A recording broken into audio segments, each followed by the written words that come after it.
Awful story. Chrissy, we thank you for those updates. It's 6:19 now, and we've got some local reaction to the crisis in Turkey and Syria after another week involving an earthquake and aftershocks. Monday, you might remember the border region of Turkey and Syria was struck by a 6.3 magnitude quake, and it was felt as far away as Egypt. Well, we spoke to a man from the Upstate who's working on the front line. Stephen Allen is a Greenville native. He's serving in the government's agency, providing help outside the U.S.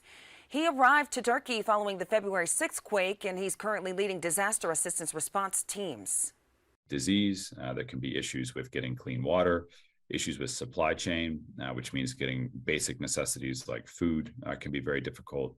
There's a tremendous need for temporary shelter. People have lost their homes. It's very cold. They need somewhere off the street, out of their cars, where they can stay. Authorities say they estimate 47,000 people have died in Turkey and Syria.